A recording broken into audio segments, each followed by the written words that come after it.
अध्याय 12 भक्ति योग। अर्जुन ने पूछा, जो आपकी सेवा में सदैव तत्पर रहते हैं या जो अव्यक्त निर्विशेष ब्रह्म की पूजा करते हैं, इन दोनों में से किसे अधिक पूर्ण माना जाए? श्री भगवान ने कहा, जो लोग अपने मन को मेरे साकार रूप में एकाग्र करते हैं और अत्यंत श्रद्धापूर्वक मेरी पूजा करने में सदैव लगे रहते हैं, वे मेरे द्वारा परम सिद्ध माने जाते हैं। लेकिन जो लोग अपनी इंद्रियों को वश में करके तथा सबों के प्रति संभाव रखकर परम सत्य की निराकार कल्पना के अंतर्गत उस अव्यक्त की पूरी तरह से पूजा करते हैं, जो इंद्रियों की अनुभूति के परे है, सर्वव्यापी है, अकल्पनीय है, अपरिवर्तनीय है, अचल तथा ध्रुव है, वे समस्त लोगों के कल्याण में संलग्न रहकर अंततः मुझे प्राप्त करते हैं। जिन लोगों के मन परमेश्वर के अव्यक्त निराकार स्वरूप के प्रति आसक्त हैं, उनके लिए प्रगति कर पाना अत्यंत कष्टप्रद है। देहधारियों के लिए उस क्षेत्र में प्रगति कर पाना सदैव दुष्कर होता है। जो अपने सारे कार्यों को मुझ में अर्पित करके तथा अविचलित भाव से मेरी भक्ति करते हुए मेरी पूजा करते हैं और अपने चित्तों को मुझ पर स्थित करके निरंतर मेरा ध्यान करते हैं, उनके लिए हे पार्थ, मैं जन्म मृत्यु के सागर से शीघ्र उद्धार करने वाला हूँ। मुझ भगवान में अपने चित्त को स्थिर करो और अपनी सारी बुद्धि मुझ में लगाओ। इस प्रकार तुम निस्संदेह मुझ में सदैव वास करोगे।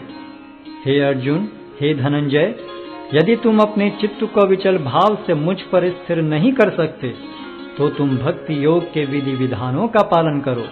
इस प्रकार तुम मुझे प्राप्त करने की चाह उत्पन्न करो। यदि तुम भक्ति योग के विधि विधानों का भी अभ्यास नहीं कर सकते, तो मेरे लिए कर्म करने का प्रयत्न करो, क्योंकि मेरे लिए कर्म करने से तुम पूर्ण अवस्था को प्राप्त होगे। किंतु यदि तुम मेरे इस भावनामृत में कर्म करने में असमर्थ हो, तो तुम अपने कर्म के समस्त फलों को त्याग कर कर्म करने का तथा आत्मस्थित होने का प्रयत्न करो। यदि तुम यह अभ्यास नहीं कर सकते, तो ज्ञान के अनुशीलन में लग जाओ। लेकिन ज्ञान से श्रेष्ठ ध्यान है और ध्यान से भी श्रेष्ठ है कर्म फलों का परित्याग, क्योंकि ऐसे त्याग से मनुष्य को मन शांति प्राप्त हो सकती है। जो किसी से द्वेष नहीं करता, लेकिन सभी जीवों का दयालु मित्र है, जो अपने को स्वामी नहीं मानता और मिथ्या अहंकार से मुक्त है, जो सुख दुख में संभाव रहता है, सहिष्णु है, सदैव आत्मतुष्ट रहता है, आत्म संयमी है, तथा जो निश्चय के साथ मुझ में मन तथा बुद्धि को स्थिर करके भक्ति में लगा रहता है, ऐसा भक्त मुझे अत्यंत प्रिय है। जिससे किसी को कष्ट नहीं पहुंचता तथा जो अन्य किसी के द्वारा विचलित नहीं किया जाता, जो सुख दुख में भय तथा चिंता में संभाव रखता है, वह मुझे अत्यंत प्रिय है। मेरा ऐसा भक्त जो सामान्य कार्यकलापों पर आश्रित नहीं है, जो शुद्ध है, दक्ष है, चिंता रहित है, समस्त कष्टों से रहित है और किसी फल के लिए प्रयत्नशील नहीं रहता, मुझे अतिशय प्रिय है। जो न कभी हर्षित होता है न शोक करता है, जो न तो पछताता है न इच्छा करता है, तथा जो शुभ तथा अशुभ दोनों प्रकार की वस्तुओं का परित्याग कर देता है, ऐसा भक्त मुझे अत्यंत प्रिय है।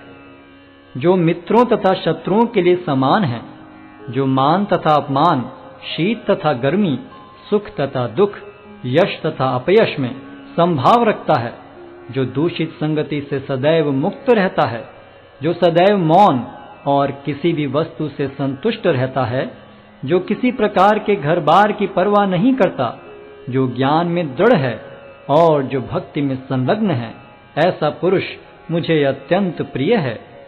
जो इस भक्ति के अमर पथ का अनुसरण करते हैं और जो मुझे ही अपना चरम लक्ष्य बनाकर श्रद्धा सहित पूर्ण रूपेण संलग्न रहते हैं, वे भक्त मुझे अत्यधिक प्रिय हैं।